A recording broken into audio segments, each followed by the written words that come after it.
Hi, ladies, and welcome back for another Lunch and Learn where we're getting to know the pastors. And we just want to welcome you, whether you are here with us live or joining us online. I'm Leanne Dilley. I'm the director of the Women's Ministry. And today we are here with Pastor Donny Abbott. Hello, everyone. Hello. Thanks for joining us. Thanks for having me. Yeah, so Donny has been our children's pastor for, you said, the last 8 years. Yes. And now he is transitioning or has transitioned into a new role for us at Timberline. And I'm going to just kind of toss it to you to explain to us what that new role is. Well, I'm still kind of learning this new role, but basically I work alongside and support 7 or 8 different pastors and directors on our staff. So Cameron in worship, Pastor Steve up in care ministry, Daryl with volunteers, Felix over in Timber Kids, J-Matt in student ministries, and then Nikki McIntosh. She just came on staff as our college and young adult director, so I have the pleasure of working with her as well. Oh, and John DeAnda also up in care ministry. So okay, cool. Yeah. It's such an interesting thought that pastors, have a pastor to support them. We were kind of talking about that a little bit earlier. So we'll have to follow up with you in a couple of, a little more length of time. We'll give you time to get settled. And all right. Well, thanks. Yeah, it is a little bit of an intimidating role just because these leaders are really high capacity leaders.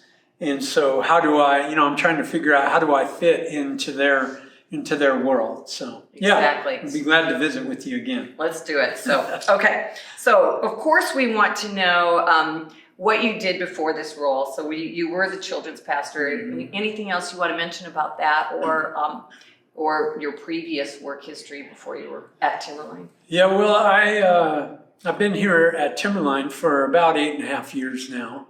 And prior to that, I've been in ministry since 1995. So, and most of that time was as a children's pastor. There was a short stint while I was going through seminary in Oregon that I was in adult ministry. But before I came into ministry, I had a pool business in Palm Desert, California for about 5 years. So if I wasn't pastoring, I'd probably be back in the pool business. Wow, pool boy. That's right. That's kind of interesting, isn't it? So tell us though, so take us back then, prior to even that. What is your upbringing, or how is it that you discovered Christ? Yeah, so I grew up in Anaheim, California. It was me, my brother, who's a year younger than I am, and then my mom and my dad. And my mom was a Christian, but more of a passive Christian. My dad was a pretty vocal atheist.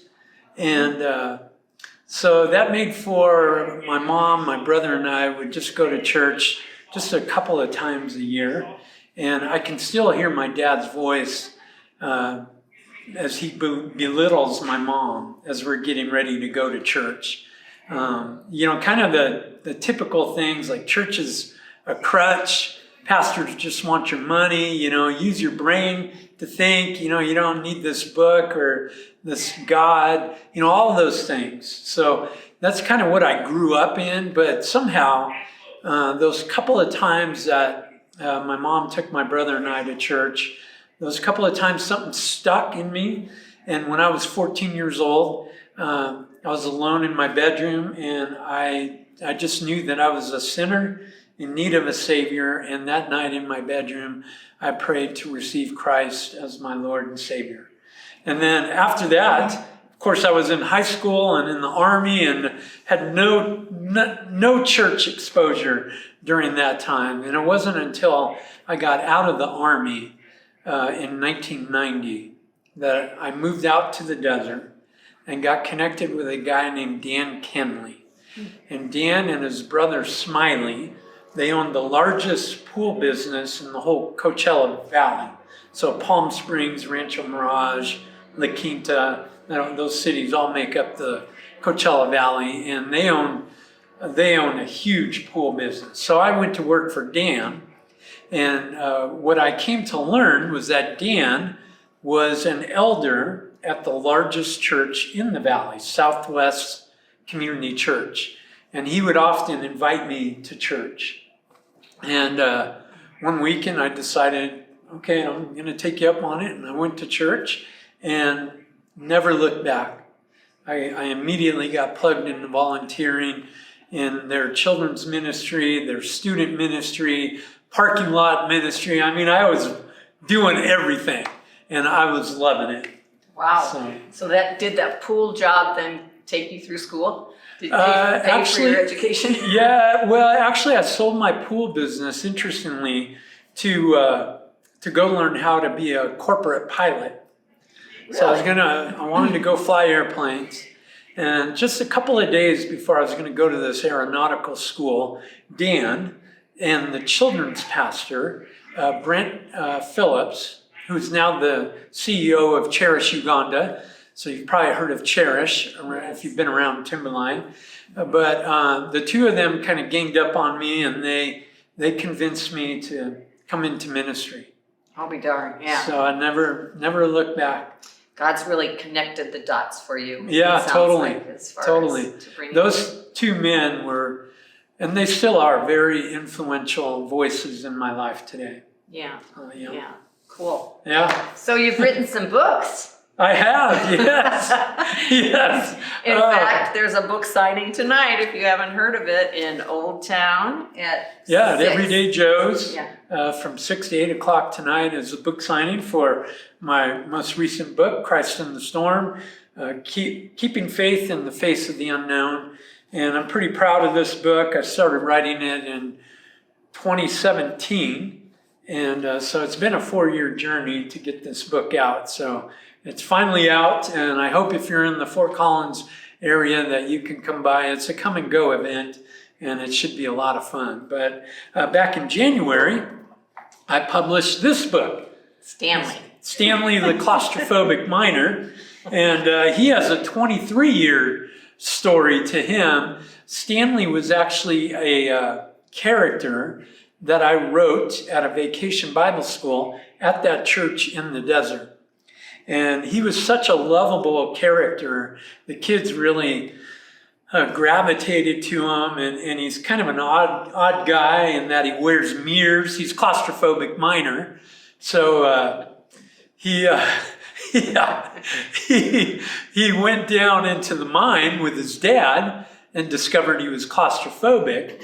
And he remembered what his mom said, that mirrors make rooms look larger. Yes. So all the mirrors here, okay, he kind of fixes them to his body, and it works. So here he is.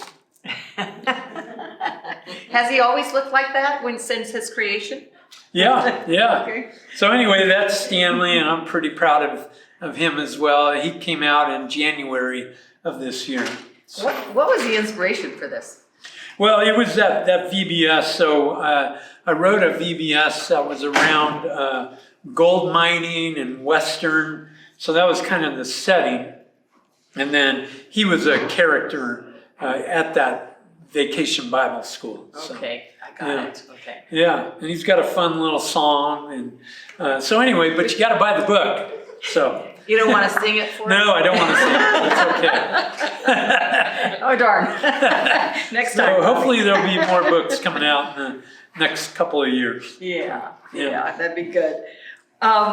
This was a question that actually came in from one of our audience members. And tell us about the most unusual thing you've ever done. Well, when I graduated from high school, a buddy and I, Jack Daniel, we were buddies. Yeah, you like that? We graduated from high school, and we thought we would both go on a graduation trip. So we were looking at kind of exotic places, Hawaii or Tahiti or somewhere, something like that. And we're talking in the living room of my house, and my dad is sitting on the sofa, and he's reading the newspaper. And he overhears what we're saying, and he just puts the paper down, and he says, "Why don't you guys go cross country?" And then he puts the paper back up. And Jack Daniel and I, we both looked at each other. Cross country. So we decided we were going to go on a cross country trip. Mm-hmm. And I went to work at Little Caesars Pizza for the summer after we graduated. He went to work at Disneyland, and we saved up $1,200 each. And we took off from Anaheim, California. We took a northern route going to Caribou, Maine, which is where my mom is from. So we visited family up there. Mm-hmm. And then coming back, we took a southern route. And we were gone. We're 17-year-old kids. And we were gone for 6 weeks and traveled through 32 states. And we just had the greatest time. Wow, quite the adventure. Yeah, we hiked out in the Grand Canyon. We camped out in Yellowstone. I'm a big Elvis fan, so we had to pay a stop at Graceland. And at that time, across the street from Graceland was just this empty parking lot, and just an empty dirt field. And so we were all excited about going to Graceland, but we showed up late. It was too late. So we ended up sleeping in that dirt parking lot and stayed the night right across the street from Graceland so that we would be first in line the next morning. So that was probably, kind of the craziest off the cuff kind of thing. Yeah, super fun. Cool. Yeah, only when you're young too. Yeah, right. Yeah. So let's pick up on this Elvis thing. Okay. You got the two, and so we were just wondering you're obviously obsessed with Elvis, maybe? Yeah, I'm probably the world's number one Elvis fan. It's kind of interesting. I grew up, my mom and dad were actually Elvis fans as well. And so I grew up listening to Elvis and all those old rockers, Little Richard, Chuck Berry, Jerry Lee Lewis, Johnny Cash, so all of that. You get into the country crooners like Eddie Arnold and Conway Twitty. So I kind of grew up with that kind of vibe in my house. So yeah, my hair kind of is my homage to those old to the rockers. King, the other king. Yeah, there you go. Yeah. So it's always been this way. Yeah, well, for about the last 25 years or so, yeah. There you go. Do you want to show us a dance move of Elvis's? No, that's okay. No? Yeah, I'm not Okay. much of a dancer. Okay. Do you have anything still on your bucket list? Is another question that came in from the audience. Okay, yeah, I actually have quite a few things, but one I hope to accomplish with my wife as we celebrate our 25-year anniversary in another year and a half is I want to go to Ireland and Scotland because that's where my heritage is from, England. Uh-huh. So I'd like to go over there. So we're kind of dreaming about a European trip. But the other thing I would like to, I've jumped out of airplanes, I've river rafted on Class 5 rivers, but I would like to cage dive, shark dive in a cage. Really? Yeah. Really? I would like to do that. So that's probably... Your wife's going to do that with you? No, she won't even come out in the boat. She gets seasick, so yeah. Hey, speaking of your wife, can you tell us, as women, we always like to know how the love story kind of went. Can you clue us in? Her name is Shauna, and she was born in Indio, California, out in the desert, and we met at that church. Oh, okay. And at the time I was on staff at that church, and I remember the first time I saw her, in the desert, you gals wear these cute little sundresses, and so I had never seen her before, and she was volunteering in our early childhood area. And I saw her and I was like, whoa, okay, who is that? So about 2 weeks later, my roommate, who was the junior high pastor, he had a ski boat. And he would often go out to the Colorado River. And this one particular weekend, we decided we're going to go to the river. And so we headed out to the river, and it was just going to be like 3 or 4 of us guys, but it turned into about 30 people from the singles group. Mm-hmm. And Shauna, she showed up there with a guy that she was kind of on and off dating. Mostly off, but she really felt that God was telling her that she needed to go on this trip. Interesting. So it's about a 3-hour drive from where we lived out to the river. And they show up, and he proceeds to ignore her because he's got his eyes on the senior pastor's daughter, who was this really cute redheaded chick. And of course, that totally got my wife all sideways. And that was my opportunity to move in. Exactly. And I was, yeah. You see how that works? Was she receptive to this? Actually, she was very friendly. Yeah, we just had a good time with each other. I was actually studying for finals. Okay. And she helped me hold flashcards and, that kind of stuff. So, she and this guy she came with, they had to drive back 3 hours. Can you imagine that drive? Total silence. She was like, "Don't talk to me."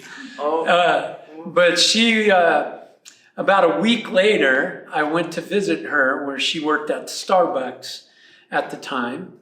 And I asked her out on a date. And a week after that, we went out on our first date.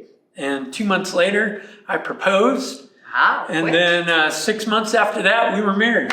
Wow. So yeah, in about a 9-month period, we met, got married. I love it. Yeah, don't mess around. Don't mess around. And now almost 25, Yeah. 23 plus years later. That's amazing. We talked about your books earlier. And do you have any more books in your head you're mulling around? Yeah. So hopefully this book will be the first of a 3-book series based on different works of art. So this painting is a Rembrandt painting.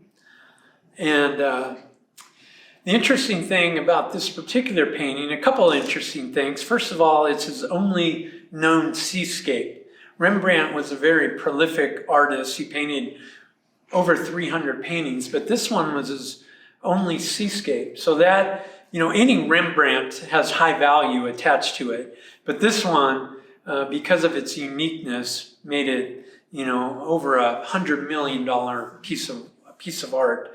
But it hasn't been seen in public since St. Patrick's Day of 1990 because it was stolen in the largest art heist in history. It was stolen along with 12 or 13 other works of art from the Isabella Stewart Gardner Museum in Boston. So would love for this to be found and get back to its home there at the Gardner Museum. But so hopefully this is book 1 of 2 more books in this art series. So I'm currently working on book 2. It's being chapter 1 is being edited as we speak. So yeah. So let me get this straight. So are they focusing on the art or their biblical kind of references? So the books are kind of like my recollections, my reflections on this piece of art. Okay. So the next book in this series is Facing Lions, and it's around the painting by Brighton Riviere, who was an English artist in the late 1800s, and he painted 2 paintings of the prophet Daniel. And they were painted about 18 years apart. And they're very famous paintings. You've probably seen them before. But one of the first painting depicts Daniel in the lion's den facing the lions. And then 18 years later, he depicts Daniel in the lion's den with his back to the lions. And he's looking up toward the king. So it's Daniel's answer to the king is the title of that painting. So it's just kind of my as I look at that painting or these paintings, it's like, what do I get out of them? How is God speaking to me through that piece of art? So have you always loved art?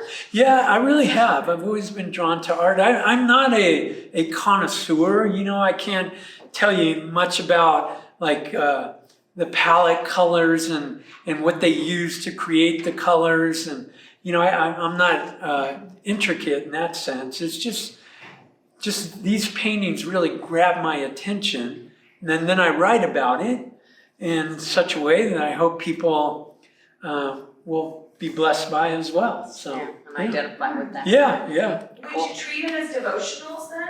Like, are they going to read like devotional little vignettes or? Yeah, so there's questions on the end of each chapter. In fact, I just sold 20 of these to a guy in Oklahoma City yesterday.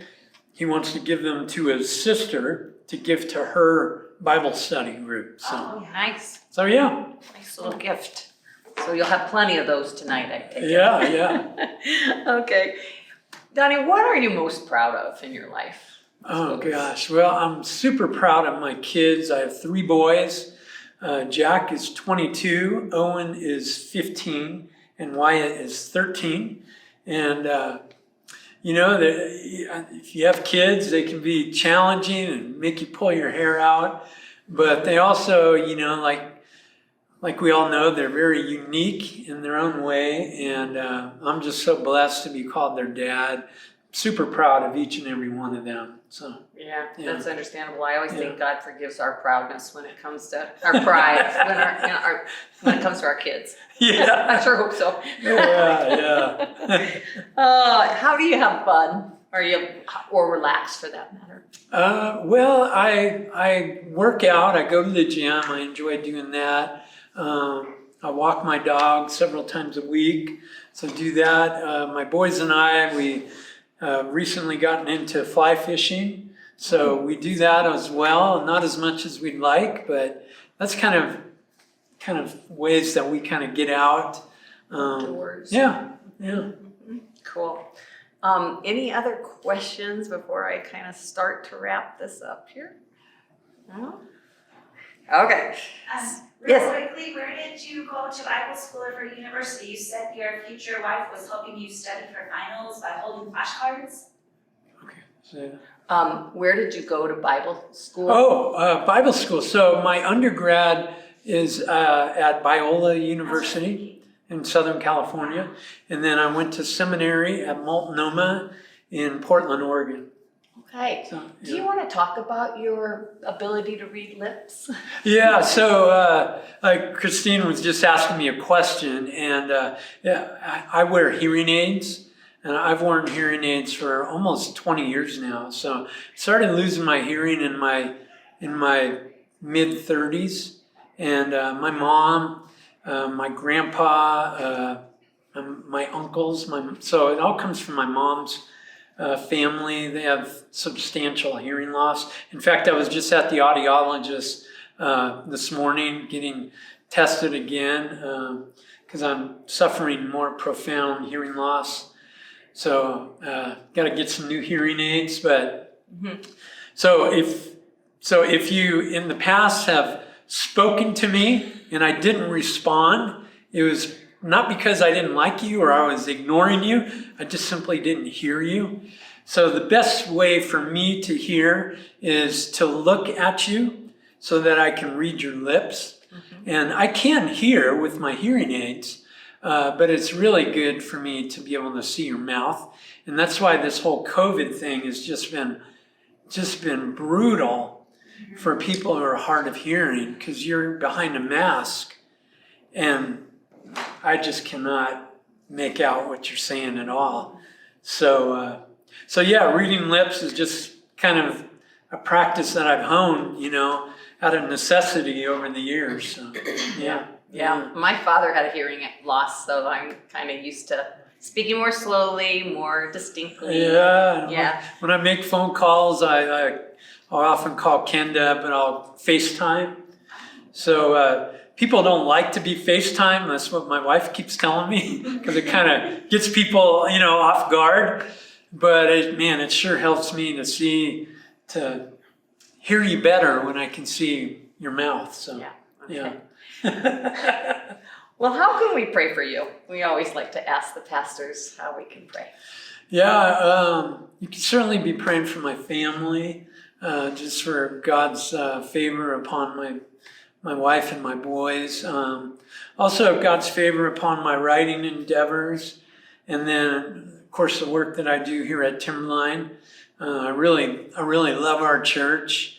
It's just a great church, and our staff is awesome. So I love interacting with our staff, and in particular, the 7 or 8 people that I come alongside. So you pray that my work here would be fruitful and done well. All right. Yeah, thanks for asking. You bet. You bet.